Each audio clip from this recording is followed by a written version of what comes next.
একদিন দরিদ্র মা, বুড়া মা সন্তানকে দেখার জন্য ওই ঘরের পাশে যেয়ে ডাক দিলেন, জুরাইদ। অথচ জুরাইদ রহমতুল্লাহি আলাইহি নামাজে দাঁড়ানো আছেন।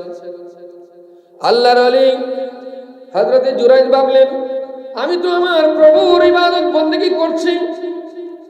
তিনি আলেম ছিলেন না, বড় আবেদ ছিলেন। তিনি এই মাসালা জানা ছিল না, নফল নামাজে থাকলে মার কথায় নামাজ ভেঙে সারা দিতে হয়, এই কথাটা ওনার জানা ছিল না। এই জন্য তিনি ভাবলেন, আল্লাহর সামনে দাঁড়ানো আছি, আচ্ছা নামাজটা শেষ করে নেই, তারপরে আমি মায়ের ডাকে সারা দিব, দরজা খুলবো। মা 2 নম্বর বার বললেন, জুরাইদ। হযরতে জুরাইদ রাহমাতুল্লাহ তখন নামাজে ভাবলেন, নামাজ ভেঙে কিভাবে আমি আমার মায়ের ডাকে সারা দেই, সুতরাং নামাজটা শেষ করে নেই। 3 নম্বর মা ডাক দিলেন, জুরাইদ বৃদ্ধা মা, ধৈর্য তো কম, মানুষ বুড়া হয়ে গেলে ধৈর্য কমে যায়। 3 নম্বর ডাক দিলেন, জুরাইদ। এবারও জুরাইদ নামাজে ভাবলেন নামাজটা শেষ করে নেই, তারপরে নামাজ ভেঙে মায়ের ডাকে সাড়া দিব। কিন্তু জুরাইদকে বারবার ডাকার পরেও যখন জুরাইদ জবাব দিল না, এবার মা বদদুয়া করে চলে যায়, রে জুরাইদ, 9 থেকে 10 মাস পর্যন্ত পেটে ধারণ করে তোকে লালন পালন করেছিলাম। 9 থেকে 10 বছর পর্যন্ত তোর প্রস্রাব পায়খানার খাটুনি দিয়া তোকে আমি তিলে তিলে বড় করেছিলাম। আজ আমি বৃদ্ধা মা তোকে দেখার জন্য আসলাম, বারবার ডাকাডাকি করলাম, জবাব দিলে না। আল্লাহ যেন বেশ্যা নারীর মুখ না দেখাইয়া তোকে দুনিয়া থেকে বিদায় করে না। মা বাপের কাছে যেমন সন্তানের কিছু পাওনা আছে, ঠিক তেমনি ভাবে সন্তানের কাছেও মাতা পিতার পাওনা আছে না নাই? আছে। ইসলাম একটা পূর্ণাঙ্গ ধর্ম, সব বিষয়ের সমাধান আল্লাহর কোরআনে আছে। সুবহানাল্লাহ বলুন, আওয়াজ করে বলুন সুবহানাল্লাহ। Islam is the complete code of life. ইসলাম একটা পরিপূর্ণ জীবন ব্যবস্থা। ইসলাম কি ভাই? এটা পরিপূর্ণ জীবন ব্যবস্থা। এখানে সন্তানের হক কি, মায়ের হক কি, স্বামীর হক কি, স্ত্রীর হক কি, জনগণের হক কি, শাসকের হক কি, সবগুলো বিস্তারিতভাবে বয়ান করে দেওয়া হয়েছে। এবং আমাদের এই কোরআন থেকে সারা বিশ্বের বিদুর্মীরা উপকৃত হচ্ছে। তো মুহতারাম হাজিরিন, আমি যে কথাটা বলতে চাচ্ছি সেটা হলো যে মাতা পিতা আমাদের জন্য নিয়ামত। আওয়াজ করে বলুন, কি নিয়ামত? তাই তো আল্লাহ পাক কোরআন শরীফে বলেছেন, সূরা লোকমানে বলেছেন, আনিশকুরলি ওয়ালি ওয়ালিদাইক, বান্দা আমার শুকর আদায় করো, আমার কৃতজ্ঞতা আদায় করো, কেননা আমি তোমাকে নেষ্টি থেকে হাসতি, তোমার কোনো অস্তিত্ব ছিল না, মানুষ বলতে তুমি কিছুই ছিলে না, তোমার দেহের মধ্যে 360টা জোড়া ছিল না, তোমার চোখ ছিল না, মুখ ছিল না, হাত ছিল না, নাই বলতে কিছুই নাই, কিছুই ছিল না। নেষ্টি থেকে তোমাকে হাসতি, আমি তোমাকে ছোট্ট একটা শুক্রকীট থেকে, যেটা সাধারণত চোখ দিয়ে দেখা যায় না, ডাক্তারের মাইক্রোস্কোপ ছাড়া, মুহতারাম হাজিরিন, ছোট্ট একটা শুক্রকীট থেকে আমি তোমাকে তিলে তিলে 9 থেকে 10 মাসে তোমার মায়ের পেটের ভিতরে একটা দেহ তৈরি করেছিলাম, যেই দেহটা কমপক্ষে 9 ইঞ্চি মোটা, 13 ইঞ্চি লম্বা, বা তার চেয়ে কিছু বেশি হতে পারে। তারপরে আমি আস্তে করে এই দুনিয়াতে তোমাকে তোমার মায়ের পেট থেকে বের করে দিয়েছিলাম। জোরে জোরে কোন সুবহানাল্লাহ। মুহতারাম হাজিরিন, আমরা যে রাস্তায় এসেছি, আমরা যে গিরিপথ দিয়ে এসেছি, এই দিকে কোনো একটা এত বড় সন্তান আসতে পারে না। মহান আল্লাহ কোরআনে বলেন, সুম্মাস সাবিলা ইয়াসসারা, রে আল্লাহর বান্দা বান্দীরা, তোমরা তোমাদের মায়ের গর্ভ থেকে দুনিয়াতে যেই রাস্তা দিয়ে এসেছো, ওই রাস্তা দিয়ে 9 ইঞ্চি মোটা, 13 ইঞ্চি লম্বা একটা সন্তান আসতেই পারে না।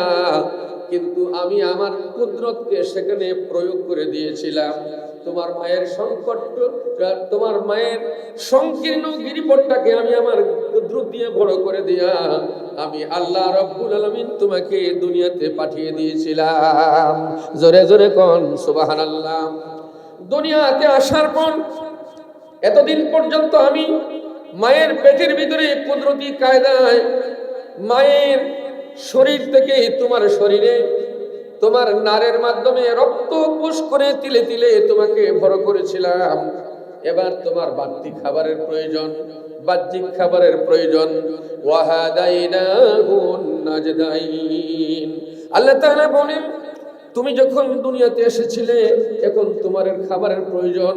এখন যদি শক্ত খাবার, মোটা খাবার তোমার জন্য ব্যবস্থা করা হয়, তোমার জন্য বরাদ্দ দেওয়া হয়, তুমি খেতে পারবে না, কারণ এখনো তুমি দুর্বল। তোমার কচি হাড়, কচি লাশ, কচি দেহ দুনিয়ার এই খাবারগুলো গ্রহণ করতে পারবে না। এই জন্য আমি আল্লাহ তোমার শুকনা শাকনা একটা মা, ওই মায়ের বুকের মধ্যে 2টা দুধের ফোয়ারা জারি করে দিয়েছিলাম। 2 থেকে 2.5 বছর পর্যন্ত তুমি নিশ্চিন্ত মনে দুধ পান করেছো। কোনদিন একটা মুহূর্তের জন্য সেই দুধ ফুরিয়ে যায় না। জোরে জোরে কোন সুবহানাল্লাহ। আমরা কি পান করি নাই দুধ? হ্যাঁ, এই দুধের ব্যবস্থা কে করে দিয়েছেন? আওয়াজ করে বলতে হবে, কে দিয়েছেন? আল্লাহ। ওয়াহাদাইনাহুন নাজদাইন। এটা 2টি ব্যাখ্যা। একটি ব্যাখ্যা হলো যে আমি তোমাকে দুনিয়াতে আসার পর কোন পথ সঠিক, কোনটা বেঠিক, কোনটা সত্য পথ, কোনটা মিথ্যা পথ তা বলে দিয়েছি। আরেকটা ব্যাখ্যা হলো তোমাকে জন্মের পরে আমি তোমার মায়ের স্তনের দিকে তোমাকে রাস্তা দেখিয়েছি। 2 থেকে 2.5 বছর পর্যন্ত মায়ের দুধ পান করে তিলে তিলে তুমি বড় হয়েছো। সুতরাং এই কুদরতগুলো কার? জোরে বলুন কার? এজন্য আল্লাহ বলেন, আনিশকুরলি ওয়ালি ওয়ালিদাইক। বান্দা, এই যে আমি কুদরতের মুজাহারা দিয়া, আমি আমার কুদরত দিয়ে তোমাকে তিলে তিলে বড় করেছি, কার মাধ্যমে বলেন? জোরে বলেন, কার মাধ্যমে? মা এবং বাবার মাধ্যমে। এই জন্য আল্লাহ রাব্বুল আলামিন তার শুকরিয়া আদায়ের সাথে সাথে তার হকের তোমাকে লালন পালন করতে যায় রাতের পর রাত, দিনের পর দিন তোমার পিছনে খাটুনি দিয়েছে। তুমি যখন তোমার মায়ের পেটে ছিলে, তুমি যখন তোমার হাত দিয়া, পা দিয়া, হাঁটু দিয়া, মাথা দিয়া বারবার তোমার মায়ের কলিজায় আঘাত করতে, মা নীরবে চোখের পানি ছেড়ে ছেড়ে শুধু কান্নাকাটি করত আর মনে মনে বলতো, মনে হয় মরে যাব, আর বোধহয় বাঁচবো না। সন্তান যতই বড় হচ্ছে মা তত দুর্বল হচ্ছে। মায়ের শরীরে পানি লেগে যায়, মা স্বামীকে একান্তে দেখে। মহতরম হাজিরিন, আপনারা নিজেও দেখেছেন, আমিও এক স্বামী, আপনারা অনেকেই স্বামী। আমিও এক বাবা, আমিও সন্তানদের বাবা, আপনারা অনেকেই সন্তানের বাবা। একটা সন্তান যখন আপনার স্ত্রীর পেটের মধ্যে এসেছিল, একটা সন্তান যখন একটা মহিলার পেটের মধ্যে আসে, ওই মহিলাদের কি অবস্থা হয় আপনারা সবাই সহচক্ষে দেখেছেন।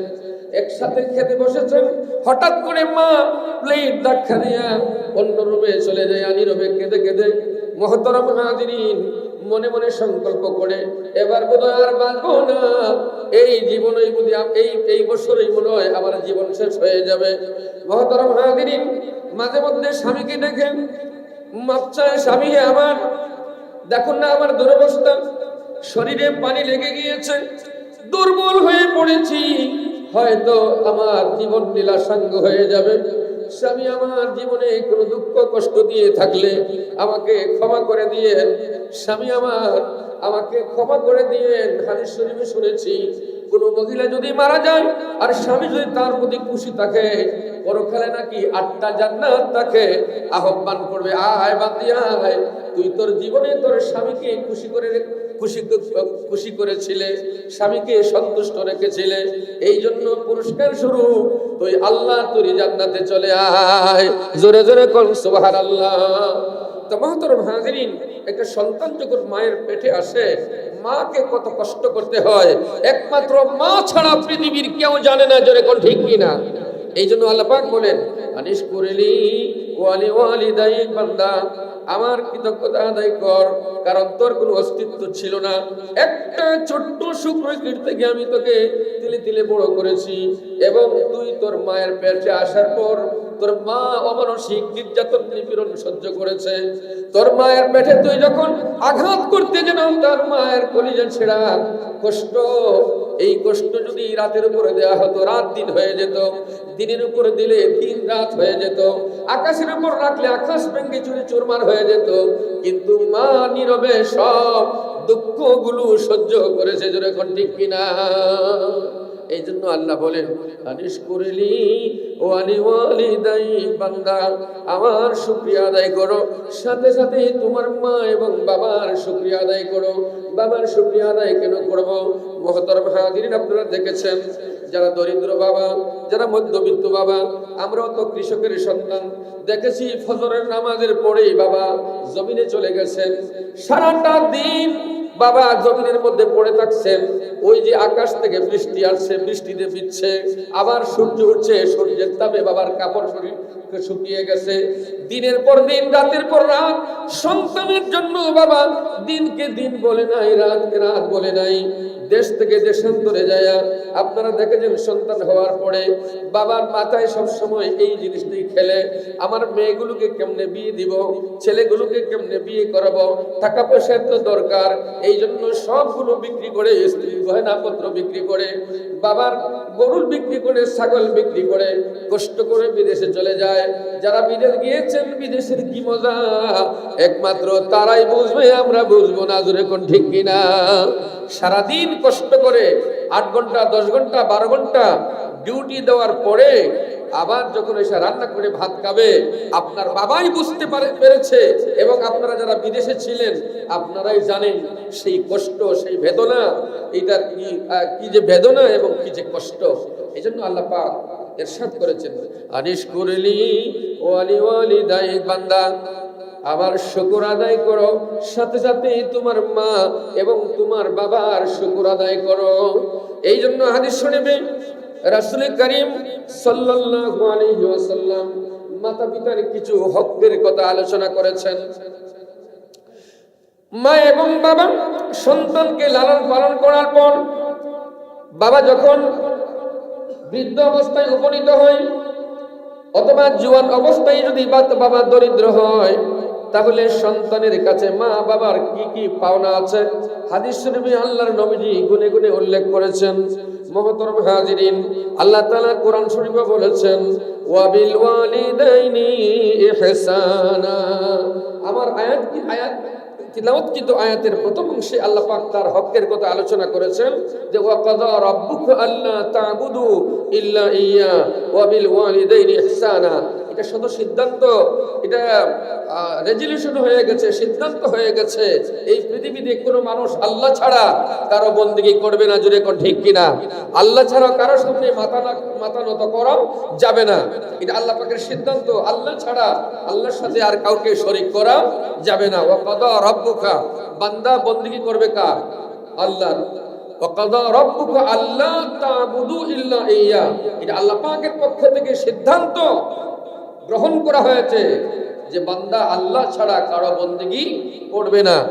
কোন পীরের কাছে, কোন মাজারের কাছে যাইয়া তার এই সম্মানিত অঙ্গটা, মাথাটাকে নত করবে না। এই মাথা যদি নত করতে হয় শুধুমাত্র কার সামনে করতে পারবো? আল্লাহর সামনে। মুহতারাম হাজিরিন, ছোট্ট একটা ঘটনা বলি। একদিন এক উট নবীজির দরবারে এসে মামলা দায়ের করলো। কি মামলা? ইয়া রাসূলুল্লাহ, তাকে দেখেন আমার দিকে, সারাটা জীবন মালিকের কাজে ব্যবহৃত হইলাম, এখন বয়স আমার অনেক হয়ে গেছে, আমি এখন উপযুক্ত খাবার পানীয় পাই না, মালিক আমাকে উপযুক্ত খাবার দেয় না, মালিক আমাকে খাবার দেয় কম, আমার কাছ থেকে কাজ দেয় বেশি। তো যেই পয়েন্টটা বলার কথা ছিল, উট আয়েশা নবীজিকে সেজদা করবে, নবীজিকে সেজদা করে তার অভিযোগ পেশ করল। আল্লাহর নবীজি সাহাবীকে ডাকলেন, ডেকে বললেন তোমার উটটা আমাকে দিয়ে দাও। সাহাবী দিয়ে দিলেন, নবীজি আজাদ করে দিলেন। যারে উট এখন তোর মন যেখানে যায় চাই সেখানে যা, সেখানে খা, আর তোর কাছ থেকে কেউ কোনো কাজ নিবে না। তো নবীজির খেদমতে এসে উট যখন নবীজির কদমে সাজদা করলো, তখন সাহাবীরা উঠ যাওয়ার পরে আল্লাহর নবীজির খেদমতে একটা আবদার পেশ করলেন, ইয়া রাসূলুল্লাহ, ইয়া হাবিবাল্লাহ, আপনি যেদিকে যান আমরা লক্ষ্য করে দেখেছি গাছগুলো আপনাকে সেজদা করে, পাথর আপনাকে সেজদা করে, উট আপনাকে সেজদা করে, সমস্ত প্রাণীগুলো আপনাকে সম্মান করে। ইয়া রাসূলুল্লাহ, অনুমতি দেন আমরাও আপনার কদমে সেজদা করে আপনাকে সম্মান জানাই। জোরে জোরে কোন সুবহানাল্লাহ। নবীজি তখন বললেন, আমার সাহাবীরা শোনো, আমার শরীয়তে আল্লাহ ছাড়া আর কারো সামনে মাথা নত করার বিধান নাই। আল্লাহ নবীজি বলেছেন, লাউ কুনতু আমুরু আহাদান আইয়াসজুদা লিআহাদিন লাআমারতুল মারআতা আন তাসজুদা লিজাওজিহা। আল্লাহর নবী বলেন, আমার সাহাবীরা শোনো, আমার শরীয়তে যদি আল্লাহ ছাড়া কাউকে সিজদা করার বিধান থাকতো, আমি জগতের সমস্ত মহিলাদেরকে বলতাম, রে জগতের মহিলারা, তোমরা তোমাদের স্বামীর কদমে সিজদা করে সম্মান জানাও। জোরে জোরে কোন সুবহানাল্লাহ। আর একটু জোরে আওয়াজে বলেন না সুবহানাল্লাহ। তাহলে স্বামীর মর্যাদা কত? আজকে মহিলারা স্বামীর সাথে যা তা ব্যবহার করে। দুনিয়ার মহিলারা, আমার মা বোনেরা, কান করে কথাগুলো শুনবেন, কারণ আপনার স্বামী আপনার প্রতি নারাজ থাকলে পরকালে আপনার জন্য জাহান্নামের গেট খোলা থাকবে। আপনার স্বামী যদি আপনার প্রতি সন্তুষ্ট থাকে, কিয়ামতের দিন 8টা গেটের বেহেশতের দরজা আপনার জন্য খোলা থাকবে। জোরে বলুন সুবহানাল্লাহ। তো নবীজি যেই কথাগুলো বললেন, আমার সাহাবীরা শোনো, আল্লাহ ছাড়া পৃথিবীর আর কারো সামনে মাথা নত করার বিধান থাকলে জগতের মহিলাদেরকে বলে দিতাম, তোমরা তোমাদের স্বামীর কদমে সিজদা করে সম্মান জানাও। সুতরাং আমার শরীয়তে আল্লাহ ছাড়া কারো সামনে মাথা নত করার কোনো বিধান নাই। একমাত্র মাথাটা বরাদ্দ দেওয়া হয়েছে কার জন্য? আল্লাহর জন্য। আমরা মাথা নত করব কার সামনে? আল্লাহর সামনে। কোন শক্তির সামনে আমরা মাথা নত করতে জানি না, কারণ জনম একবার, মরণ কয়বার? আওয়াজ করে বলেন, আওয়াজ করে বলেন, মরণ কয়বার? জনম একটা, মরণ একটা। তো মরবো তো বীর পুরুষের মতো মরবো, শিয়ালের মতো মরে কোনো লাভ আছে নাকি? নাই তো। খালেদ বিন সাইফুল্লাহকে যখন রোমক সম্রাট ডাকলো সন্ধি করার জন্য, এখন রোমক সম্রাটের দরজায় তার গেটে ঢোকার যে রাস্তা, ওটা একটু নিচু, মানে এই মহারাজকে, সম্রাটকে সম্মান করে মাথা নত করে ঢুকতে হয়। খালেদ বিন সাইফুল্লাহ রাদিয়াল্লাহু তাআলা আনহু মাত্র 3000 সৈন্য নিয়ে মুতায় উপস্থিত। মুহতারাম হাজিরিন, অপর দিক দিয়া 2,60,000 সৈন্য। মুসলমানের সংখ্যা কত? কথা বলেন, কত? 3000। আর কাফেরদের সংখ্যা কত? 2,60,000। রোমক সম্রাট বলল, এটা তো ইতিহাস লেখা হবে, 2 লক্ষ স্টপ থাকো আর 60,000 দাও তাদের মোকাবেলায়। যুদ্ধ যখন শুরু হলো, হযরত খালিদ বিন সাইফুল্লাহর হুঙ্কারে কুকুর যেরকম শিয়ালকে দৌড়ায় নিয়ে যায়, এইরকম কাফেররা দৌড়তে শুরু করে। সুবহানাল্লাহ বলেন। ওহ জামানে মে মুআজ্জলতি মুসলমান হকার, ওহ জামানে মে মুআজ্জলতি মুসলমান হকার, আর তুম জলিল ও খার হো রহে হো তারিক কুরআন কর। ওহ জামানে মে মুআজ্জলতি आमिल कुरआन कर, और तुम जलीलो खार रहे हो तारीख कुरआन कर। আল্লামা ডক্টর ইকবাল রহমতুল্লাহি আলাইহি 100 বছর আগে বলে গিয়েছেন, রে পৃথিবীর মানুষেরা, আগের জমানার মুসলমানেরা কোরআনকে বুকে ধারণ করে তারা সারা পৃথিবীতে সম্মান কুড়িয়ে নিয়েছিল। তামাম পৃথিবীর সমস্ত অপশক্তিগুলো, সমস্ত কাফের শক্তিগুলো তাদের কদমে সাজদা করে সম্মান জানাতো, তাদের ভয়ে থরথর করে কাঁপতো। আর আজকে তোমরা কোরআনকে ছেড়ে দেওয়ার কারণে আজকে তোমরা কাফেরদের দ্বারে দ্বারে ধর্ণা দিচ্ছ। জোরে কোন ঠিক কিনা? কেউ মনে করি আমাদের ভগবান ভারত, কেউ মনে করি আমেরিকা। নাউজুবিল্লাহি মিন জালিক। আমাদের স্রষ্টাকে চিল্লায়ে বলেন কে? মাথা নত করতে হলে কার সামনে করব? আল্লাহ ছাড়া মুসলমান পৃথিবীর কোন কাফেরদের সামনে মাথা নত করতে পারে না। খালিদ বিন সাইফুল্লাহ বললেন, আমি তো মুসলমান, 2,60,000 সৈন্যের মধ্যখানে তিনি পৌঁছে রেখায়। আবার রোমেক সম্রাটের যাওয়ার যে রাস্তা ছিল, রাস্তার দুই পাশে সৈন্যরা নঙ্গা তরবারি, আমার দিকে তাকান, তরবারিকে বাইর করে এইরকম ধরে রাখছে, আর এর মধ্যখানে দিয়ে এই তরবারির ভিতর দিয়া ওনাকে যেতে হচ্ছে। তিনি বুকটা ফুলাইয়া আর যে রাস্তা ছিল স্বর্ণের, এই জুতা দিয়ে এরকম পাড়াইয়া রাস্তার এরকম পাড়াইয়া রোমক সম্রাটের কাছে মানে বেইজ্জত করে যাচ্ছে যে এই স্বর্ণ তো পুরুষের জন্য ব্যবহার করা হারাম, সুতরাং এই স্বর্ণ যেটা মহিলাদের গলায় লাগবে তোমাদের পায়ের নিচে কেন, তোমরা মহিলাদেরকে অপমান করছো, জোরে কোন ঠিক কিনা। তিনি যখন গেলেন রোমক সম্রাটের দরবারে, রোমক সম্রাটের এখন তো তিনি প্রবেশ করবেন না, শেষ পর্যন্ত এইটা তো এই শক্তিশালী একটা গেট, ভাঙাবো যাবে না, ওনাকে অন্য পথে ঢোকানো হবে। সামনাসামনি যখন বসছেন, রোমক সম্রাট হুঙ্কার দিয়ে বলছে, ও খালিদ বিন সাইফুল্লাহ, তুমি কি জানো কোথায় এসেছো? 2,60,000 সৈন্য তোমাদেরকে মোকাবেলা করার জন্য উপস্থিত, আর এখন তুমি রোমক সম্রাটের সামনে বসা, তোমার এত বড় স্পর্ধা, তুমি আমাকে অপমান করেছো, এই আমার গেট দিয়ে না ঢুকে তোমাকে ভিন্ন পন্থায় ঢুকিয়েছি তোমাকে শাস্তি করার জন্য। যেই মাত্র কথাটা বলছেন, টান দিয়া তরবারিটা বাইর করছেন, কে? খালিদ বিন সাইফুল্লাহ বাইর করে এইখানে ধরবে, এইখানে তরবারিটা বাইর করে এইখানে, এই শয়তান কোথাকার, আমাকে মারতে পারিস কিন্তু আমার আগে তুই শেষ। সুবহানাল্লাহ বলেন, জোরে বলেন সুবহানাল্লাহ। আমাকে হত্যা করতে পারিস, কোনো বাধা নাই, আমাকে মারতে পারিস, আমি শাহাদাত বরণ করব, আর শহীদের রক্ত জমিনে পড়ার আগে তার রূহ আল্লাহর তৈরি জান্নাতে চলে যায়। সুবহানাল্লাহ। আরে মুসলমান, ঈমানের আলোচনাই তো করছি, জোরে কোন সুবহানাল্লাহ। খালিদ বিন সাইফুল্লাহ কত সৈন্যের ভিতরে গেছে, রোমক সম্রাটের সামনে বসা, আর রোমক সম্রাটের এই গলার মধ্যে তরবারির মাথা ধরে বলতেছে, এই কুলাঙ্গার শয়তান, শোন, আমাকে মারতে পারিস, আমরা তো মরার জন্যই আসছি। মুসলমান জিহাদের ময়দানে বাঁচার জন্য যায় না, জিহাদের ময়দানে মুসলমান বাঁচার জন্য যায় না, মুসলমান যায় শাহাদাত বরণ করার জন্য।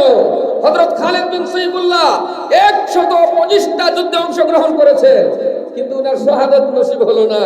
যখন বিছনায় পড়ে মারা যাচ্ছিলেন, তখন তিনি যেই কথাটা বলছিলেন শেষ মুহূর্তে, আয়ে কাশ কে মই জিহাদ কি ময়দান মে হুতা, হায় রে আফসোস, আমি যদি এখন জিহাদের ময়দানে হইতাম, শাহাদাতের অমীয় পেয়ালা পান করে যদি আমি দুনিয়া থেকে যেতে পারতাম। তো মুসলমান তো জিহাদের ময়দানে যায় বাঁচার জন্য না, কিসের জন্য? শহীদ হওয়ার জন্য। যেমনটা হয়েছে আমাদের ছোট ভাই হাদি, শাহাদাতের অমীয় পেয়ালা পান করে সারা বাংলাদেশের বলতে গেলে পৃথিবীর মানুষের ভালোবাসায় স্নিগ্ধ হয়ে সে দুনিয়া থেকে হাসি মুখে বিদায় নিয়েছে দেশের জন্য, জোরে কোন ঠিক কিনা। মহতরম হাজিরিন, খালিদ বিন সাইফুল্লাহ বললেন, আমার আগে তুই শেষ। রোমক সম্রাট হেসে দিয়ে বলল, আরে খালিদ বিন সাইফুল্লাহ, আমি তো তোমার শক্তিটা একটু, তোমার সাহসটা পরীক্ষা করার জন্য এই কথা বলছিলাম, তুমি আমার মেহমান, আমার কাছে আসছো, এখন তো আমার উচিত হলো তোমাকে সম্মান করা। সুবহানাল্লাহ বলুন। এখন তো দেখছো বিপদে পড়ছে, আর কিছু বললেই ঢুকাই দিবে গলা দিয়া, যেটা কোন ঠিক কিনা। তো মহতরম হাজিরিন, কোত্থেকে কই চলে গেলাম। তো হযরত খালিদ বিন সাইফুল্লাহ রাদিয়াল্লাহু তাআলা আনহু এতগুলো সৈন্যের সামনে গিয়েও তিনি এই শয়তানের সামনে মাথা নত করেন নাই। সুতরাং আমরা কি গাছের সামনে, মাছের সামনে, কোনো শক্তির সামনে মাথা নত করতে পারি? কখনো করতে পারি না। মরব তো কার জন্য? আল্লাহর জন্য। তখন আমি হব শহীদ, আর যদি আমার শাহাদাত নসিব না হয় তবু আমি মাথা উঁচু করে দাঁড়াতে পারবো। সুলতান টিপু রহমতুল্লাহি আলাইহি ইংরেজদের বিরুদ্ধে যুদ্ধ করতে করতে আম্বালার ময়দানে কি বলেছিলেন? इधर के मानिन 100 साल बचने से शेर के मानिन एक दिन बचना ही अफजल है। আপনারা যে টেলিভিশনে দেখেন সুলতান টিপু, আসলে এই টিপু না। সুলতান টিপু রহমতুল্লাহি আলাইহি বালিগ হওয়ার পর থেকে কোনদিন উনার এক ওয়াক্ত তাহাজ্জুদের নামাজ মিস হয় নাই। জোরে বলেন সুবহানাল্লাহ। তিনি ইংরেজদের বিরুদ্ধে যুদ্ধ করতে করতে বলেছিলেন, শিয়ালের মতো 100 বছর বাঁচার চাইতে বাঘের মতো, সিংহের মতো একদিন বেঁচে থাকাই শ্রেষ্ঠ। ঠিক কিনা? তো আসুন আল্লাহ নবীজি কি বলেছিলেন, আমার শরীয়তে যদি আল্লাহ ছাড়া কারোর সামনে মাথা নত করার বিধান, সেজদা করার বিধান থাকতো, তাহলে আমি পৃথিবীর সমস্ত মহিলাদেরকে বলে দিতাম, তোমরা তোমাদের স্বামীর কদমে সম্মান করে সেজদা জানাও। তো মুহতারাম হাজিরিন, আসুন, সময় একদম স্বল্প হয়ে এসেছে।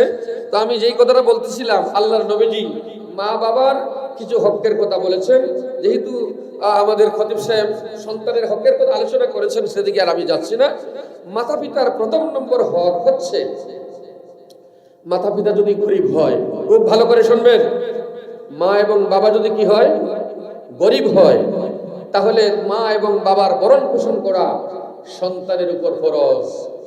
আপনি খাইলে মাও খাবে, আপনি না খাইলে মাও খাবেন না। মুহতারাম হাজিরিন, 2 নম্বর হক হলো, মাতা পিতা যদি গরিব হন, দরিদ্র হন, কাপড় চোপড় কেনার মতো তাদের তৌফিক না থাকে, তাহলে আপনার কাপড় কেনার আগে মা এবং বাবার কাপড় কিনবেন। আপনার স্ত্রীর কাপড় কেনার আগে মা এবং বাবার কাপড় কিনবেন। যেটা কোন ঠিক কিনা? আপনারা গত সপ্তাহে একটা ঘটনা শুনেছিলেন, আমাদের খতিব সাহেব শোনাইছিল যে 3 ব্যক্তি যে গুহার ভিতরে আটকা পড়ছিল, এর মধ্যে এক ব্যক্তিকে যে তার মা এবং বাবাকে না খাওয়াইয়া সন্তানদেরকে খাওয়াইতো না। জোরে কোন ঠিক কিনা?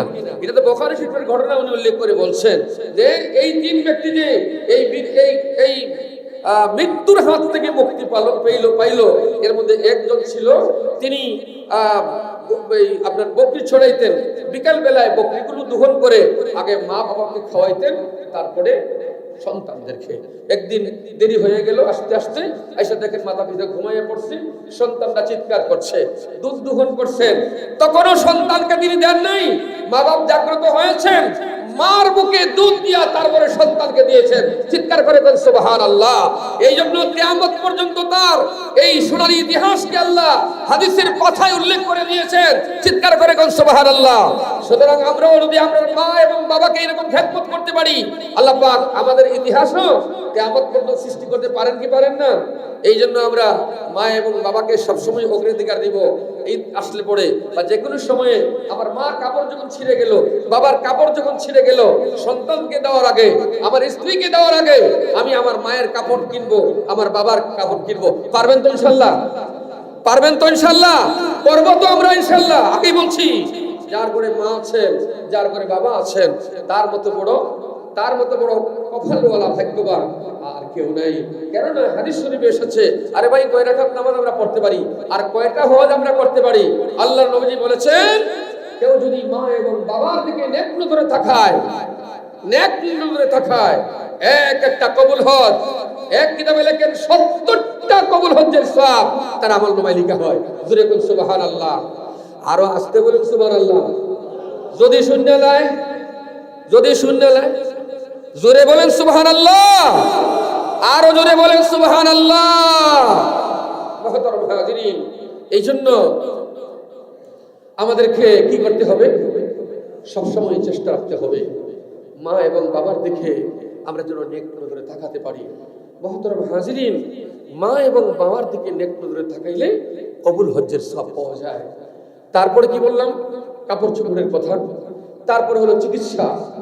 মা যদি দরিদ্র হয়, বাবা যদি দরিদ্র হয়, তার সম্পদ দিয়ে যদি চিকিৎসা না করাতে পারে, সবগুলো ফেলে রেখে মা এবং বাবাকে কি করাতে হবে? চিকিৎসা করাতে হবে। তার সুস্থতার জন্য আপনাকে সম্পদ ব্যয় করতে হবে। জেনে রাখবেন, মা এবং বাবার জন্য যেই সম্পদ আপনি খরচ করবেন, আপনি গরিব হয়ে যাবেন না।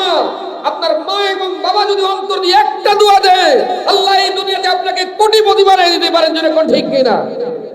এই দুনিয়াতে যারাই প্রতিষ্ঠিত হয়েছে, যারা বড় আলেম হয়েছে, যারা পীর বুজুর্গ হয়েছে, যারা সম্পদশালী হয়েছে, প্রত্যেকটা ঘটনার পিছনে যেয়ে দেখেন, হয়তো মার দোয়া নয়তো বাবার দোয়া। এই জন্য আমরা চেষ্টা করবো তো ইনশাআল্লাহ বাবাকে চিকিৎসা করব, মাকে চিকিৎসা করব। আরেকটা হক হচ্ছে, মা এবং বাবা যদি আপনাকে ডাক দেয়, আব্দুল্লাহ, অথচ আপনি নামাজে দাঁড়িয়ে আছেন, নফল নামাজে, ফরজ না, ভালো করে মাসালাটা বুঝবেন, নফল নামাজে আছেন, আর এমত অবস্থায় আপনার মা আপনাকে ডাকছে আব্দুল্লাহ, বাবা ডাকছে আব্দুর রহমান, আপনি নামাজে, কোন নামাজ? ফরজ না নফল? নফল নামাজে। তাহলে নফল নামাজ ভেঙ্গে বাবা এবং মায়ের ডাকে সাড়া দেওয়া আপনার জন্য ওয়াজিব। হায় হায় সুবহানাল্লাহ, আরে জোরে কোন সুবহানাল্লাহ। তাহলে মার এবং বাবার ডাকের কত গুরুত্ব, কারণ ওই ক্ষেত্রে মার ডাকটা ফরজ, বাবার ডাকটা ফরজ, আর আপনি আছেন কোথায়? নফলে। এই জন্য নফল নামাজ ভেঙ্গে মা এবং বাবার ডাকে আপনি সাড়া দিবেন, এটাই ইসলামের বিধান। তাহলে মা যদি ডাক দেন, যেখানেই থাকুন আপনি, যেখানেই থাকেন, মা এবং বাবার ডাকে সাড়া দেওয়া কি ফরজ, এটা এবং মা এবং বাবার আরেকটা হক। আরেকটা হক হচ্ছে আপনি যখন আপনার জন্য আল্লাহর দরবারে মুনাজাত করবেন, দোয়া করবেন, আপনার ভাগ্যের উন্নয়নের জন্য সাথে সাথে আম্মা আব্বার কথাও স্মরণ করতে হবে। এই জন্য প্রতিনিয়ত আমরা সব সময় বাংলাতে না পারলেও আমরা আরবিতে দোয়া করি, রব্বির হামহুমা কামা রব্বায়ানি সগীরা।